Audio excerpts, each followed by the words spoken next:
आज जिस कहानी की हम बात करने वाले हैं उसका नाम है दिल की धड़कनों के बीच की खामोशी। ये एक ऐसी दास्तां है जो खामोशी में शुरू होती है और एक बहुत ही गहरे राज पर खत्म होती है। कहानी की शुरुआत कुछ ऐसी है। सोचिए एक सुनसान सा मेट्रो प्लेटफॉर्म। यहीं आरव ने पहली बार मीरा को देखा था, एक अकेली लड़की जो टिमटिमाती हुई रोशनी के ठीक बाहर खड़ी थी। और बस यहीं से शुरू हो जाता है आरव और मीरा का अजीब सा रिश्ता। एक ऐसी आदत जो पूरी तरह से खामोशी और अनकहे सवालों पर टिकी हुई थी। प्लेटफॉर्म पर बाकी सब लोग तो रोशनी में थे, पर मीरा वो हमेशा उसी जगह पर खड़ी होती थी जहां रोशनी दम तोड़ देती थी। ऐसा लगता था मानो उसे जानबूझकर परछाइयों में रहना पसंद हो। और यही बात आरव के मन में सवाल पैदा करने लगी। मीरा की नजरें आती जाती ट्रेनों पर नहीं थीं, नहीं, वो सीधा आरव को देख रही थी।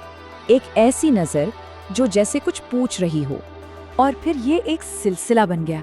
हर रोज वही वक्त, वही जगह, वही ट्रेन और वही खामोशी। धीरे धीरे ये मुलाकातें आरव की आदत बन गईं। एक ऐसी आदत जिसमें लफ्जों की कोई जगह ही नहीं थी। नहीं, ये प्यार नहीं था, कम से कम अभी तो नहीं। ये कुछ उससे भी गहरा था, कुछ उलझा हुआ और सच कहूं तो थोड़ा बेचैन करने वाला एहसास था। एक ऐसा जुड़ाव जो आरव को अपनी तरफ खींच रहा था। और फिर एक शाम सब कुछ बदल गया। ये वो रात थी जब सालों की खामोशी टूटने वाली थी। अचानक मेट्रो 2 स्टेशनों के बीच में रुक गई। लाइट्स टिमटिमाने लगी और पूरे कोच में एक अजीब सा सन्नाटा छा गया। उस खामोशी में आरव को ऐसा लगा जैसे वक्त ही रुक गया हो। और उसी बेचैनी के बीच मीरा की आवाज आई। उसने धीरे से कहा, क्या कभी ऐसा महसूस होता है जैसे कुछ लोग बाकी सब लोगों के समय में फिट ही नहीं होते? ये शब्द सीधे आरव के दिल में उतर गए। ऐसा लगा जैसे मीरा उसके उस दर्द को जानती है जिसे उसने पूरी दुनिया से छिपाया हुआ था, कि वो आगे तो बढ़ रहा है पर उसका एक हिस्सा आज भी कहीं पीछे अटका हुआ है। उस रात के बाद चीजें बदलने लगीं। आरव की जो जिज्ञासा थी वो अब धीरे धीरे एक ठंडे से डर में बदल रही थी। वो मीरा के आसपास होने वाली अजीब बातों पर गौर करने लगा। और एक सवाल था जो उसे अंदर ही अंदर खाया जा रहा था कि मीरा को मेरे अलावा कोई और क्यों नहीं देख पाता? क्या वो दुनिया से बात नहीं करती या फिर दुनिया ही उसे देख नहीं सकती? धीरे धीरे आरव के सामने एक भयानक सच आ रहा था। उसके लिए मीरा एक हकीकत थी, एक रोज की सहयात्री, लेकिन बाकी दुनिया के लिए वो जगह हमेशा खाली रहती थी।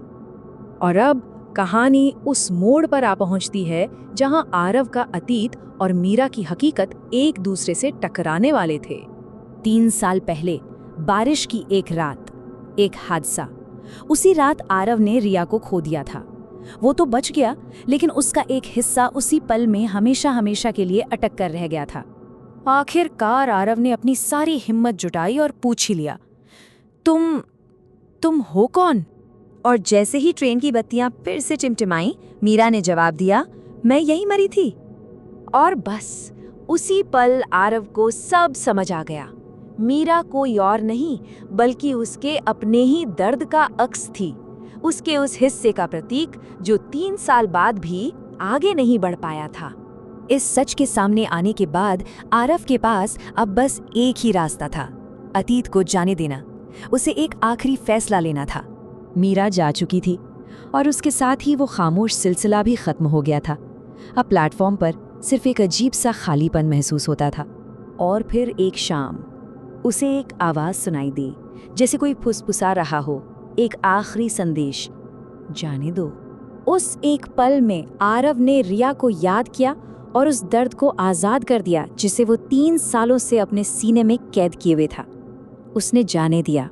कहानी की आखिरी लाइन असल में सब कुछ बयां कर देती है। उसने पीछे मुड़कर नहीं देखा। ये वो पल था जब उसने अतीत को अलविदा कहा और एक नई सुबह की ओर अपना पहला कदम बढ़ाया।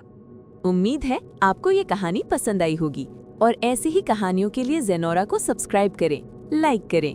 अभी के लिए बाय बाय, फिर मिलेंगे।